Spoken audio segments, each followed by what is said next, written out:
고린도후서 10장 1절부터 6절의 말씀 교독하겠습니다. 너희를 대면하면 유순하고 떠나 있으면 너희에 대하여 담대한 나 바울은 이제 그리스도의 온유와 관용으로 친히 너희를 권하고 또한 우리를 육신에 따라 행하는 자로 여기는 자들에 대하여 내가 담대히 대하는 것 같이 너희와 함께 있을 때 나라 하여금 이 담대한 태도로 대하지 않게 하기를 구하노라. 우리가 육신으로 행하나 육신에 따라 싸우지 아니하노니 우리의 싸우는 무기는 육신에 속한 것이 아니요 오직 어떤 견고한 진도 무너뜨리는 하나님의 능력이라. 모든 이론을 무너뜨리며 하나님 아는 것을 대적하여 높아진 것을 다 무너뜨리고 모든 생각을 사로잡아 그리스도에게 복종하게 하니 너희의 복종이 온전하게 될 때 모든 복종하지 않는 것을 벌하려고 준비하는 중에 있노라. 아멘. 오늘 이 말씀을 가지고 우리의 싸우는 무기라는 제목으로 여러분과 함께 말씀을 나누겠습니다. 지금 전쟁이 계속되고 있는 우크라이나 땅에는 연일 여러 가지 강력한 무기들이 사용되고 있다고 합니다. 러시아가 전쟁을 일으키고 나서 계속해서 고전을 면치 못하고 있는데요. 그 이유는 전반적으로 러시아의 무기들이 재래식 무기들이어서라고 합니다. 반면에 우크라이나에 공급되고 있는 무기들은 나름 최첨단 무기들이 많다고 합니다. 최근 러시아 본토를 공격한 무기들은 레이더에도 잡히지 않는 드론 자살 폭격기라고 하지요. 그리고 소형 미사일 발사기 등도 개발이 되어서 이제는 개인이 들고 어디든 가서 전차 등을 무력화시킬 수 있다고 합니다. 이처럼 세상 나라들은 점점 더 강력한 무기들을 만들어내느라 혈안이 되어 있는데 보면 정작 사람의 마음을 무너뜨릴 무기에는 도무지 관심이 없어 보입니다. 사실 우크라이나와 이 러시아의 전쟁을 지켜보면서 수많은 사람들이 죽어가는 이런 참담한 현실을 보면서 이 같은 전쟁이 일어나기 전에 서로의 마음을 열고 진지한 대화를 통해 평화적인 해법을 찾아보았다면 어떠했을까 하는 아쉬움이 남습니다. 너무나도 많은 사람들이 죽었기 때문이지요. 서로의 마음을 무너뜨릴 무기 혹은 그 방법들을 찾아 개발하고 사용했더라면 무고한 사람들의 죽음은 막을 수 있지 않았을까 하는 안타까운 마음을 금할 길이 없습니다. 엄청난 화력의 무기들을 쏟아붓고 있지만 전쟁이 끝날 기미는 여전히 희미하고 양측의 마음의 벽은 점점 더 높이 쌓아져만 가는 그런 모습입니다. 오늘 우리에게 필요한 것은 껍데기를 깨뜨리는 그런 무기가 아니지요. 땅만 요동시키는 무기가 아닌 줄 믿습니다. 우리 속에 있는 미움과 분쟁과 편견과 오만, 이런 모든 것들을 깨뜨릴 수 있는 그런 강력한 무기가 우리에게 필요합니다. 하나님은 오늘 말씀을 통해 우리에게 이런 강력한 무기를 선물해 주시기를 원하고 있습니다. 사도 바울에게 있어서 우리가 계속해서 고린도 교회를 지금 살펴보고 있는데, 사도 바울에게 있어서 고린도 교회는 참 가슴 애틋한 그런 교회임과 동시에 또 한마디로 골칫덩어리였습니다. 얼마나 말썽을 많이 부렸던지 분쟁이 심했습니다. 영적인 혼란이 있었습니다. 범죄가 있었습니다. 그리고 우상의 문제도 있었습니다. 무엇보다 사도 바울의 사도권에 대해서 말하는 사람들이 많이 생겨났습니다.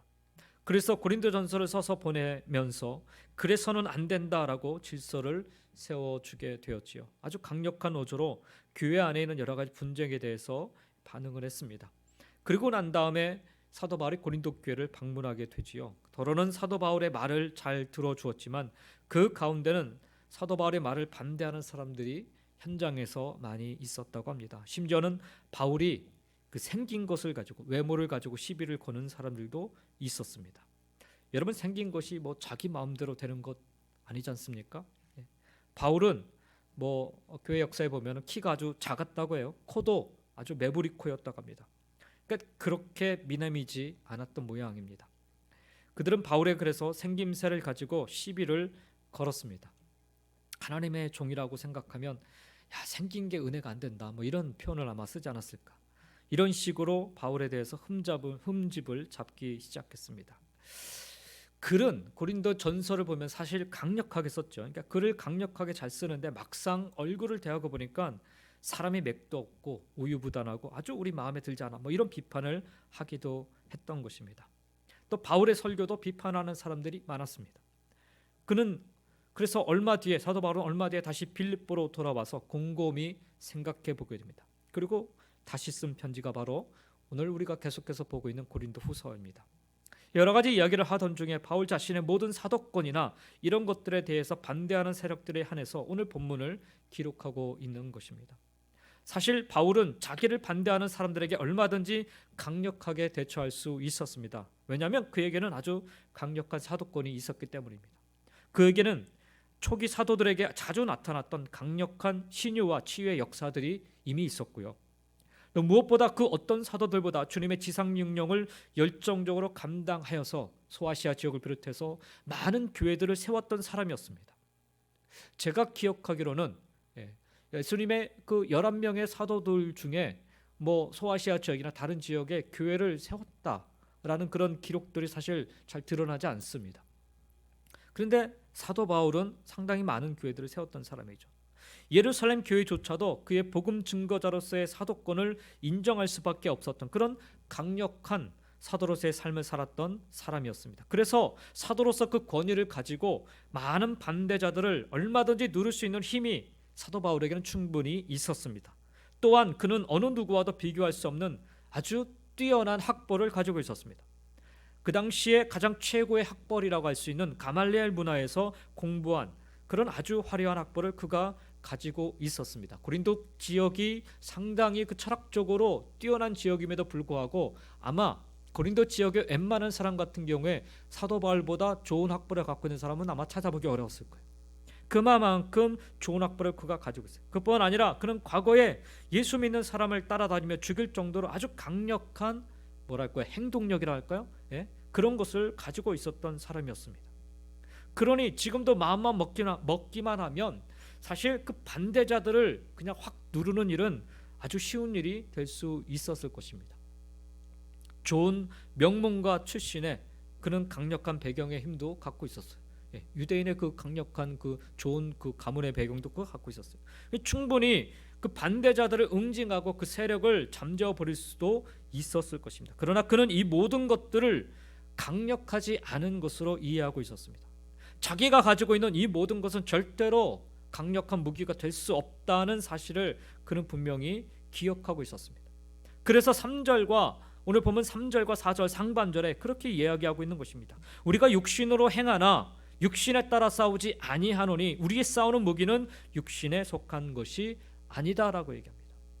바울의 타고난 배경이나 후천적인 교육이나 자신이 가진 그 어떤 능력도 참으로 강한 힘이 될 수 없음을 그는 인정하고 있는 것입니다.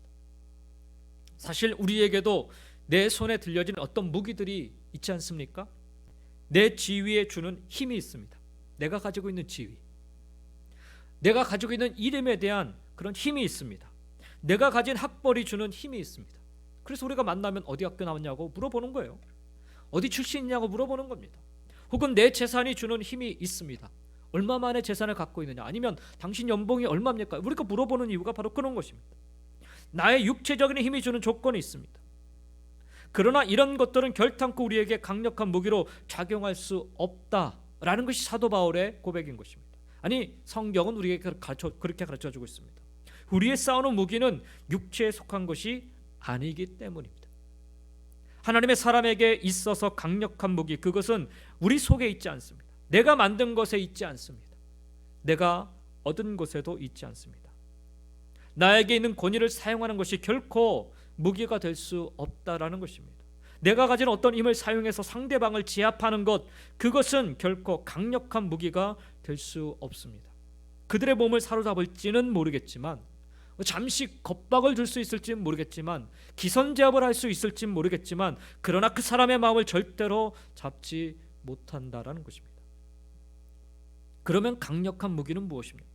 오늘 주님은 우리에게 무엇이 강력한 무기인지를 사도 바울의 이 고백을 통해서 설명해 주고 계십니다. 1절 말씀을 보시면 사도 바울이 그렇게 고백을 합니다. 너희를 대면하면 유순하고 떠나 있으면 너희에 대하여 담대한 나 바울은 이제 그리스도의 온유와 관용으로 친히 너희를 권하고라고 말씀합니다. 이것이 사도 바울이 발견한 가장 강력한 무기였다라는 거예요. 여기 보면 너희를 대면하면 유순하고 떠나 있으면 담대한 나 바울이라고 말하고 있지 않습니까? 이 말은 사실 고린도 교인들이 사도 바울을 흉잡으며 한 말이었습니다.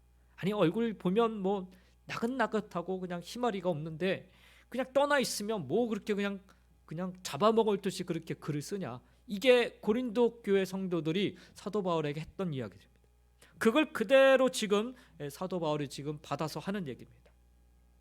그러니까 고린도 교회 성도들은요, 당신은 글을 쓸 때는 잘 쓰지만 직접 우리를 만나서는 큰 소리도 못 치고 마치 파리 한 마리도 죽이지 못하는 사람처럼 우유부단한 사람이요, 이렇게 평가하는 평을 그가 들었던 것입니다.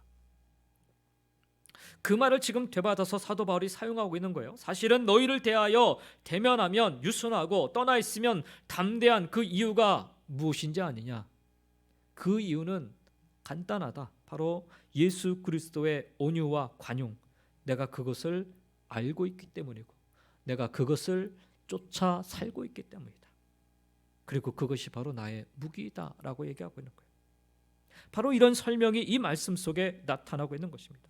그는 가장 강력한 무기가 무엇인지를 알고 있었습니다. 여러분, 사도 바울이 되기 이전에, 예수님을 만나기 이전에 그는 예수 믿는 자들을 쫓아다니면서 죽였던 사람 아닙니까? 그 중에 하나가 스데반이었고요. 그러니까 사람 죽이는 거요, 아무나 못해요. 유순한 사람은 절대 못합니다.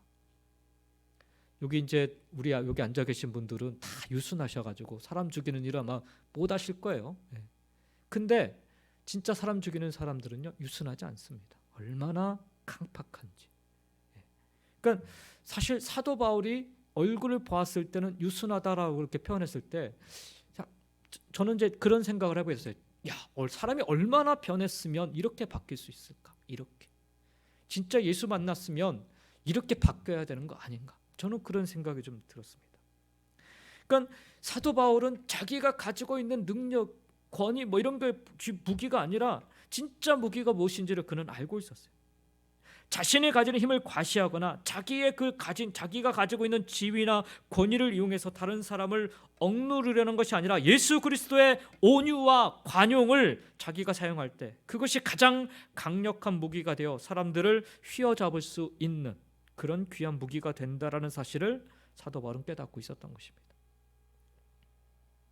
우리 예수님도 그러셨죠. 우리 예수님 권세 있으신 분 아닙니까? 하나님의 아들이시고 하나님이셨어요. 얼마나 권세가 많으셨어요. 한번 말씀하시면 그 반대자들을 다 죽일 수도 있는 그런 권세를 가지고 계신 분이 바로 우리 주님이셨습니다. 말씀 한마디로 귀신 들린 자를 잠잠케 하고 그 안에 있는 온갖 귀신들을 쫓아내지 않으셨는지요? 말씀 한마디로 병든 자를 그 자리에서 고치지 않으셨는지요? 그런데 그럼에도 불구하고 주님은 그 권세를 함부로 사용하지 않으십니다. 십자가에 달리셨을 때 자기를 못 박은 사람들, 자기를 침뱉은 사람들, 비방하며 놀리는 사람들, 야 네가 하나님의 아들이면 당장이라도 내려와라, 이런 소리를 들을 때 얼마나 속이 답답했을까. 얼마든지 그 자리에서 말씀 한마디로, 그렇잖아요? 십자가에 계시지만 말씀 한마디로 지금 당장 불이 내려와 너희들을 살을지어다, 이래도 얼마든지 무너뜨릴 수 있는 그런 상황이었어요. 얼마든지. 십자가에 달려 계셨다고 해서 주님이 힘이 없으신 게 아니죠. 그럼에도 불구하고 그런 권세를, 비방하며 놀리는 사람들을 얼마든지 다 죽일 수 있는 권세가 있으셨음에도 불구하고, 그러나 주님은 그때 그 힘을 사용하지 않으십니다. 겸손히 자기의 몸을 십자가 위에 못 박도록 내어주시며 피 흘리고 돌아가셨습니다. 우리 주님이 힘없이 십자가 위에 돌아가심으로, 그의 죽으심으로 말미암아 우리는 죄의 사함을 받고 이 땅에 있는 모든 불의와 미움과 저주와 모든 분쟁들은 예수 그리스도의 십자가로 온전히 굴복게 되는 것을 오늘도 우리는 고백하고 살아가고 있는 것입니다. 주님은 공생의 기간 동안에 자신이 가진 권세를 세상의 방식이 아니라 주님 당신의 방식으로 사용하셨습니다. 보면 예수님 공생의 기간에 사람들에게 왕따 취급을 받는 세리장 삭개오를 주님이 만나지 않습니까? 사람들은 그를 다 비방했고 저주받아 마땅한 사람이라 했고, 아니 저 사람은 당연히 심판받아야 된다라고 그렇게 생각했던 사람입니다. 그런데 그를 향해서 예수님은 심판하지 않으십니다. 현장에서 가늠하다 잡혀왔던 한 여인을 우리가 기억하죠. 많은 사람들이 돌을 던져 죽이려 기다리고 있었어요. 그녀를 향해서 사람들은 돌을 들어 죽이려 하였지만 주님은 어떻게 하셨어요? 돌을 던지지 않으셨죠. 주님은 관용하고 그들을 안아주시며 용서를 선포하셨습니다. 주님의 관용은 모든 원수도 죄인도 주님의 친구로 만드는 놀라운 무기였습니다. 예수 그리스도가 보여준 삶이 바로 우리의 가장 강력한 무기여야 합니다. 예수 그리스도의 온유와 관용이 바로 우리의 가장 놀라운 무기가 될 수 있는 것입니다. 사도 바울은 바로 이 무기를 가지고 고린도 교회 교인들을 다시금 세워 나갔던 것입니다. 어떤 젊은 부부가 있었는데 결혼을 하고 얼마 되지 않았었다고 합니다. 뭐 신혼부부니까 갈등이 생기고 문제가 생기고 늘 아내가 불평불만이 많았다고 해요. 어떻게 그렇게 흠집을 많이 잡는지 한참을 싸우고 다투다가 아내가 남편에게 이런 제안을 하나 했다고 합니다. 여보, 그러지 말고 오늘부터 한 가지 좀 제도를 만들자. 뭐냐고 했더니 통을 만들어서 불평불만이 있으면 이 통에 다 집어넣기로 하자. 남편이 하도 못 알아들으니까 자기가 불평하는 거예요. 그러니까 불평불만이 있으면 여기다 다 집어넣자고서 그렇게 이제 제안을 하고서 이제 매일매일 이 아내 되는 사람이 이제 열심히 그 통 속에 이제 적어서 집어넣기 시작했다고 합니다. 한 달 뒤에 그 통을 끄집어내었는데 통이 이제 남편 통, 아내 통 이제 따로따로 있었는데 남편부터 남편에 대한 것들을 적은 이 아내가 이제 남편에 대해 적은 통을 먼저 열었다고 해요. 근데 거기에는 별의별 쪽지들이 이제 많이 들어 있었다고 합니다. 한 달에 한 달. 근데 당신은 왜 밥 먹을 때 쩝쩝거리며 밥을 먹느냐? 저도 신혼 때 이 얘기 좀 들었어요. 당신은 왜 치약을 짜는데 중간부터 눌러 쓰느냐? 왜 옷은 벗어서 아무데나 그냥 던져버리느냐? 양말은 왜 벗어서 여기저기 막 던져놓냐? 별의별 흠집을 다 잡아서 그냥 열심히 그 아내가 적었다. 남편이 하도 못 알아들으니까 다 읽은 다음에 이제 드디어 이제 아내 차례가 된 거죠. 남편이 이제 아내에 대해서 쓴 거. 뚜껑을 열어 보니까 역시 그 이제 남편도 아내에 대해서 이제 쓴 게 이제 수부룩하다는 거예요. 첫 번째 종이를 끄집어서 내서 보니까 이런 글이 써 있었다고 합니다. 여보, 당신을 사랑하오. 두 번째를 또 열어보니까 여보, 그래도 사랑하오. 세 번째를 보니까 당신을 사랑하오. 온통 모든 종이가 사랑하오 이런 걸로 가득 차 있었다. 남편은 아내의 결점을 볼 때마다 사랑한다라고 기록하고 집어넣었다고 합니다. 그리고 나서 두 사람의 시선이 마주쳤대요. 그리고 나서 두 사람의 얼굴에 웃음이 가득 넘치게 되었다고 합니다. 그들은 다시 손을 잡고 그날부터 이 두 부부 사이의 불평과 갈등이 온데간데 없이 사라지게 되었다고 합니다. 사랑하는 성도 여러분, 함께 불평하고 흠잡기 시작하면 끝없이 시끄러운 세상이 될 것입니다. 이 세상에는 흠잡기 전문가들로 가득 차 있어요. 우리 교회라고 뭐 남다르지 않습니다. 뭐 저와 여러분이라고 남다르지 않습니다. 이 앞에 있는 서 있는 저도요. 뭐 내려가서 뭐 차 안에 타고 제 아내랑 가면서는 뭐 저도 뭐 누구 뭐 이런 얘기를 하게 되는 거죠. 뭐 누구나 할 것 없이 흠잡기 전문가들이라고 하면은 여러분과 제가 가장 1순위가 되지 않을까 싶습니다. 누가 이런 갈등을 잠재울 수 있겠습니까? 예수 그리스도 그분의 온유와 관용만이 그것을 쫓아가는 사람들만이 모든 분쟁을 잠재울 수 있는 그런 강력한 무기가 될 줄 믿습니다. 우리 주님은 우리가 죄인임에도 불구하고 우리를 용납해 주셨어요. 기억하십시오. 죄인임에도 불구하고요. 잘해서가 아닙니다. 여러분이 교회 나와서가 아니에요. 여러분이 열심히 봉사해서가 아니라 죄인인데 주님은 우리를 용납해 주셨어요. 만약에 우리를 법대로 했으면 지금 여러분과 제가 이 자리에 앉아 있다고 해서 의인입니까? 의롭습니까? 아니에요. 만약에 오늘 이 자리에 주님이 오셔서 법대로 만약에 심판하신다면 우리는 여기 앉아 있을 수 없는 사람입니다. 그러나 주님은 법대로 하지 않으세요. 은혜로 우리를 용납해 주시고 용서해 주셨습니다. 주님의 온유와 관용이 지금의 우리를 붙잡고 계신 것입니다. 여러분 모두가 죽여라고 외치는 그 자리에서 그 현장에서 잡힌 그 가늠한 여자, 누구든지 죄 없는 자가 돌로 치라 말씀하시며 그 가늠한 여인을 용납하셨을 때 그녀는 비로소 자신의 죄를 깨닫고 새로운 인생을 살지 않았습니까?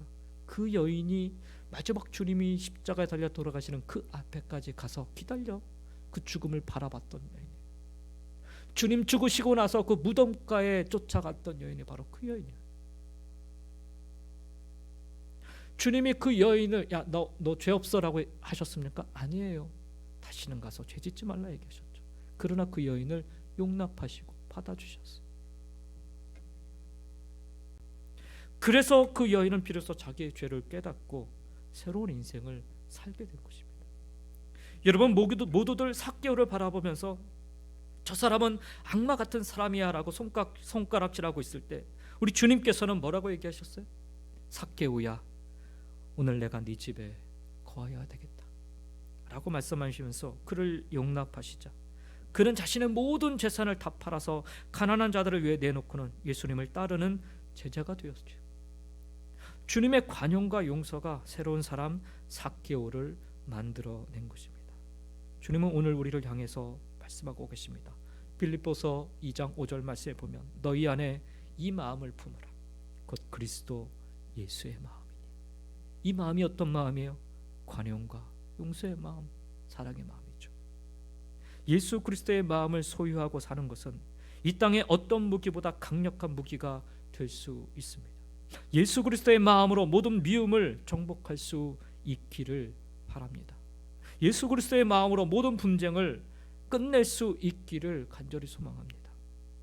오늘 본문의 말씀에 보면 온유라는 말을 쓰지 않습니까? 온유와 관용에서 온유.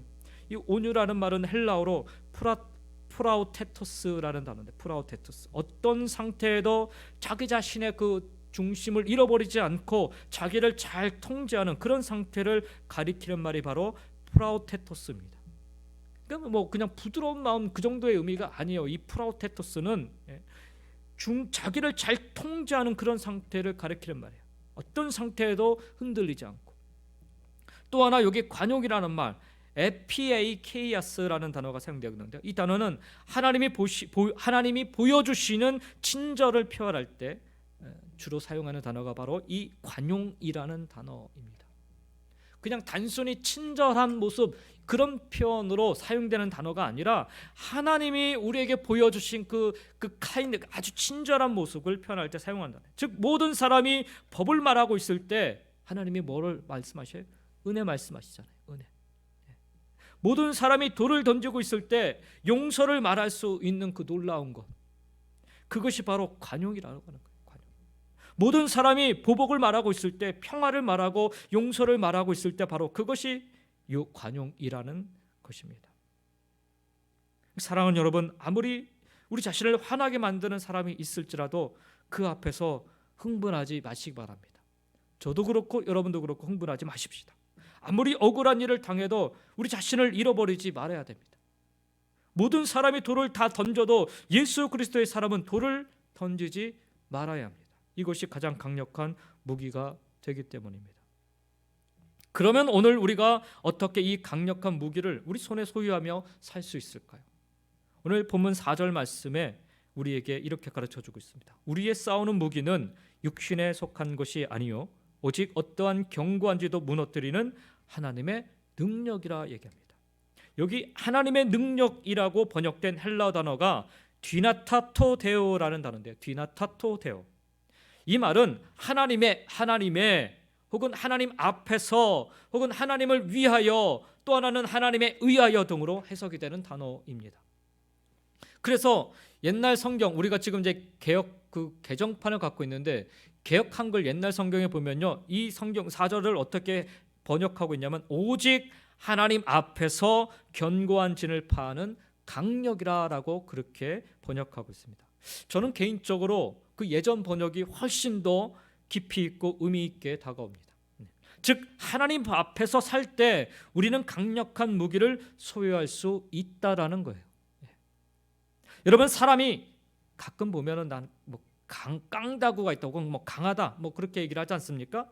강하다고 하는 말을 여러분 믿지 마시기 바랍니다. 뭐 사람이 남자답다는 말에 속아 넘어가지 마시기 바랍니다.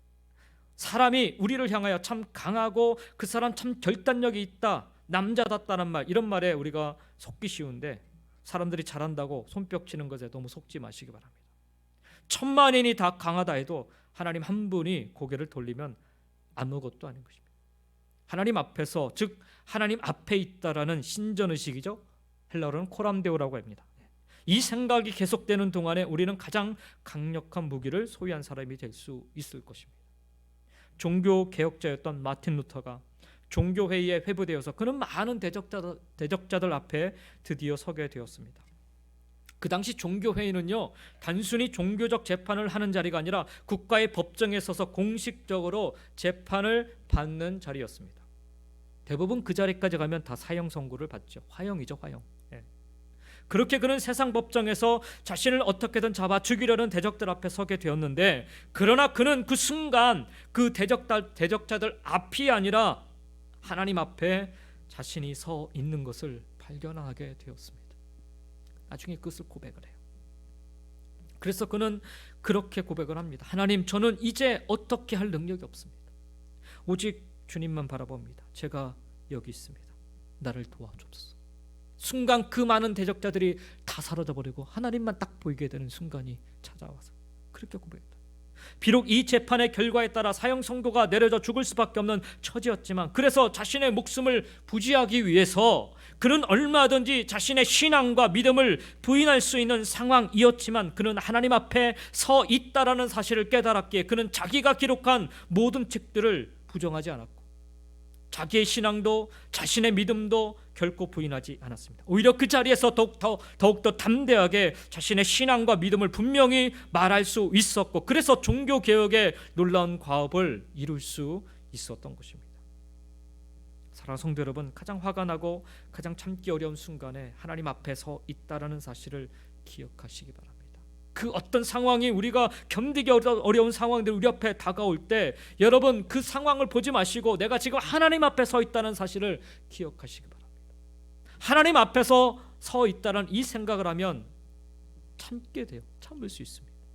내가 하나님 앞에서 자신을 죽이는 순간이 다른 모든 사람을 이기는 순간임을 기억할 수 있기를 바랍니다. 수많은 사람들이 나에게 돌을 던지고 있을 때, 욕을 하고 있을 때, 내가 그들 앞에 서 있는 것이 아니라 하나님 앞에 서 있다라는 사실을 기억하면 그때가 바로, 아니 그 순간이 바로 강력한 성도의 모습이 되는 것입니다. 사도행전을 보면 스데반이 돌을 맞아 죽어가던 순간이 있지요. 그때를 여러분 한번 생각해 보십시오. 수많은 사람들이 지금 그에게 돌을 던지고 있습니다. 그 중에 한 사람도 바울이었죠. 그러나 그는 그 사람들을 보지 않습니다. 고개를 들어 하늘을 보았습니다. 하나님과 하나님 보좌 앞에 서 계신 예수 그리스도를 바라보게 되었습니다. 하나님 앞에서 하나님의 귀한 영광을 바라보게 될 때 그의 마음은 원망과 분노와 짜증감, 어떤 절망, 이게 아니었어요. 미움이 아니었어요. 그래서 그는 기도할 수 있었습니다. 주여, 저들의 죄를 저들에게 돌리지 마옵소서. 만약 그가 돌려지는 그 사람들을 바라보고만 있었다면 결코 그는 이런 기도를 드릴 수 없었을 것입니다. 그런데 그는 그 순간 하나님을 보고 있었어요. 하나님 앞에 서 있음을 그가 보았어요. 그래서 환한 천사 같은 얼굴로 하늘나라에 입성하는 그런 복된 축복을 그가 받을 수 있었던 것이고, 그래서 그는 하나님 앞에서 가장 강력한 무기를 소유하고 그 죽음의 자리에서 승리하는 사람이 될 수 있었던 것입니다. 이 무기, 이 놀라운 무기를 사용한 스데반, 결국 여러분 보면요, 미래 기독교의 놀라운 지도자가 될 사도 바울의 마음에 아주 놀라운 균열을 가져오게 하는 가장 강력한 무기를 사용하는 그런 사용자가 될 수 있었습니다. 스데반이 그런 모습을 봄으로 말미암아 사도 바울의 마음에 그 사람을 죽이려는 유대인들 중에서 기독교로 개종한 그 사람들을 죽이려는 그 마음에 균열이 생겨야 돼요. 균열이. 하나님 앞에서 살 때 우리는 날마다 강력한 무기를 소유할 수 있는 놀라운 믿음의 성도가 될 수 있는 줄 믿습니다. 또 이 4절에 하나님의 능력이라는 말씀의 뜻은 하나님을 위하여라고 해석할 수 있어요. 하나님을 위하여. 우리가 하나님을 위하여 살아갈 때 강력한 무기를 소유할 수 있다라는 말입니다. 하나님을 위하여 살겠다라는 이 마음이 우리로 하여금 날마다 강력한 무기를 소유한 사람이 되게 해줍니다. 여러분, 사도 바울은 원래 주님을 만나기 전에는 자기를 위하여 살았던 사람입니다. 자기의 주관을 위해 살았고 자기의 이상을 위해 살았습니다. 그래서 사람들은 그를 강하다고 했고 두려워했습니다. 그러나 주님을 만난 이후로 그는 자신을 위해 사는 사람이 아니라 하나님을 위하여 사는 사람이 되었습니다. 그래서 다른 사람이 다 놀라버렸어요. 그러나 그는 가장 강력한 사람이 되었고 기독교의 가장 놀라운 지도자가 될 수 있었습니다. 그가 외치던 그 복음으로 말미암아 그 소아시아 지역을 비롯해서 많은 그런 사람들이 하나님의 복음을 들을 수 있는 그런 놀라운 일들이 일어나게 됐어요. 우리 하나님이 주신 가장 아름다운 재능도 나를 위해 쓰면 그것은 가장 무기가 될 수 없어요. 강력한 무기가 될 수 없습니다. 오직 하나님을 위하여 사용할 때 내 모든 재능은 강력한 무기가 될 수 있습니다. 여러분 무슨 재능을 가지고 계십니까? 그 어떤 재능이든지 하나님한테 받은 그 모든 달란트들을 하나님을 위하여 사용할 수 있기를 바랍니다. 그리하면 그것은 아무짝에도 쓸모없는 것이 아니라 아주 강력한 무기로 변화될 수 있는 것입니다. 아무리 어처구니 없는 상황에서도 하나님을 위하여 참을 수 있기를 바랍니다. 우리가 나를 위한다면 흥분하고 막 화를 낼 수밖에 없어요. 그러나 하나님을 위한다면 우리 속에 있는 예수 그리스도의 온유와 관용이 강력한 무기가 되어서 우리 삶을 가득히 채우게 될 것입니다. 그리고 우리로 하여금 승리하는 사람이 되게 해 주실 것입니다. 또 하나 이 4절의 말씀 속에 하나님의 능력이라는 말씀의 또 다른 뜻은 바로 하나님의 의하여입니다. 하나님의 의하여. 하나님 앞에서 하나님을 위하여 그리고 하나님의 의하여. 우리는 하나님에 의하여 강력한 무기를 소유할 수 있습니다.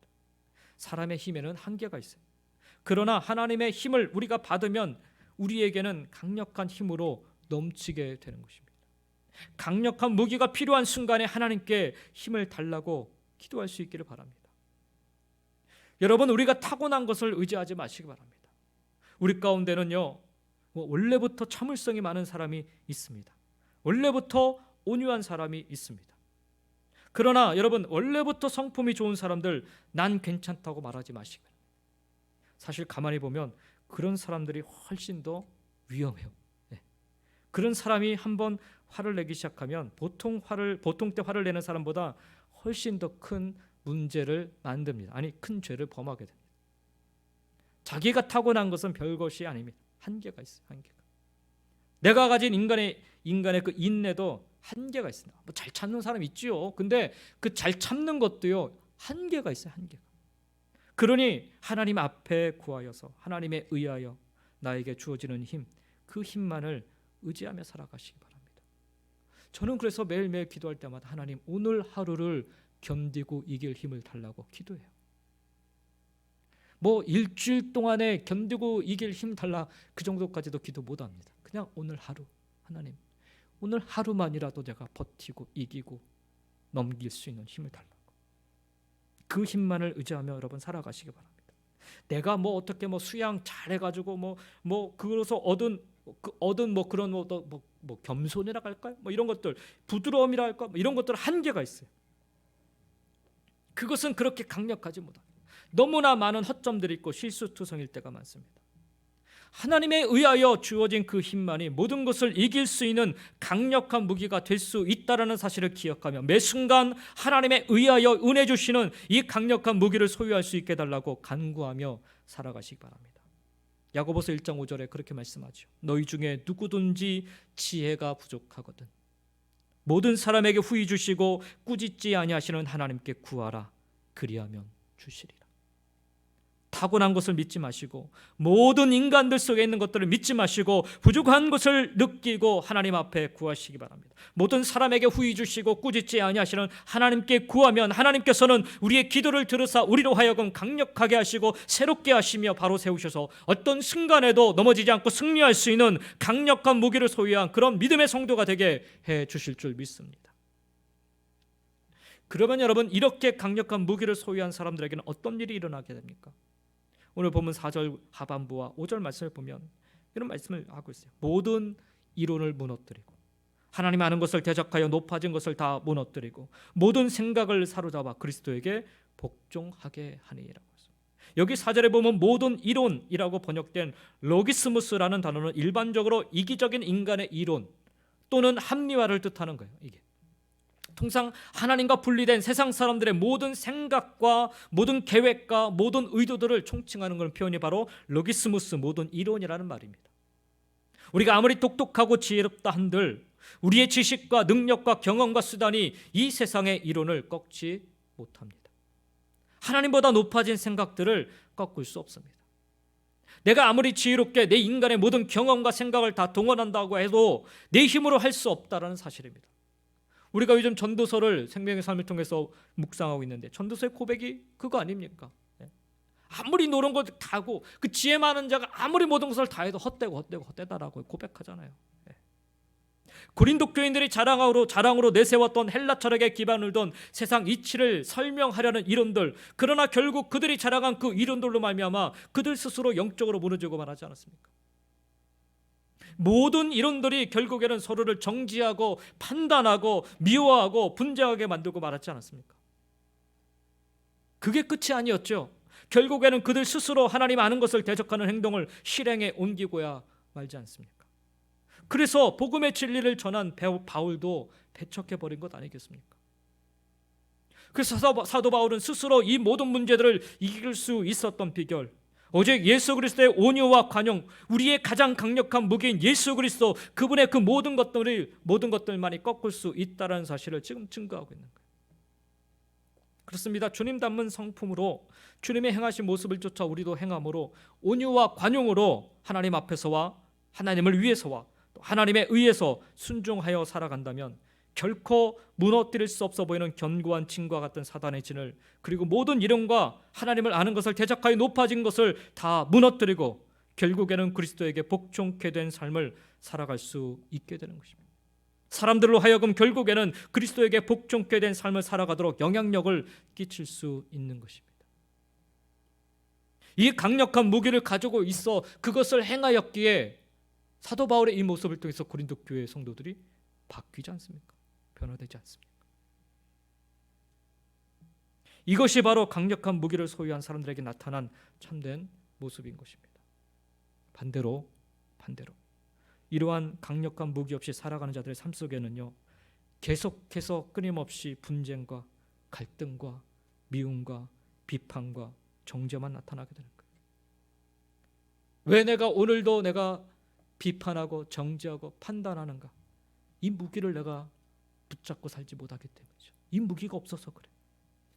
그러니 여러분, 우리는 사도 바울이 고백하고 권면하는 이 강력한 무기를 늘 갖고 살아가도록 기도하고 간구하고 또한 소망할 수 있기를 간절히 주의 이름으로 축원드립니다. 사랑하는 성도 여러분, 여러분이 자랑할 만한 힘은 어디에 있습니까? 여러분이 내세울 만한 무기는 어디에 있습니까? 가장 강력한 무기, 그것은 내 속에서 나오지 않습니다. 오직 하나님의 은혜를 통해 그것을 받을 수가 있습니다. 가장 강력한 무기는 오늘 사도 바울이 우리에게 그토록 힘있게 권면하고 있는 것은 오직 예수 그리스도, 그분과 함께하는 삶입니다. 이미 우리는 예수 그리스도를 마음속에 모신 자들이 되지 않았습니까? 이 강력한 무기가 우리한테 없는 게 아니에요. 있어요. 그런데 우리가 그것을 사용하지 못할 뿐이죠. 이 강력한 무기를 사용할 수 있기를 바랍니다. 주님의 온유와 관용으로 미움을 이길 수 있기를 바랍니다. 주님의 온유와 관용으로 모든 갈등을 해결해 나갈 수 있기를 원합니다. 용기 가지시고 주님의 온유와 관용으로 모든 원수들의 그 견고한 진들을 무너뜨리시기 바랍니다. 하나님 앞에서, 그리고 하나님을 위하여, 그리고 하나님에 의하여 날마다 강력해져서 주님이 주신 이 강력한 무기로 무장하여 견고한 영적 사단의 진들을 무너뜨리고 오늘 또 이기고 이기는 승리하는 믿음의 성도님들 다 되시기를 예수님의 이름으로 간절히 축원드립니다. 기도하겠습니다.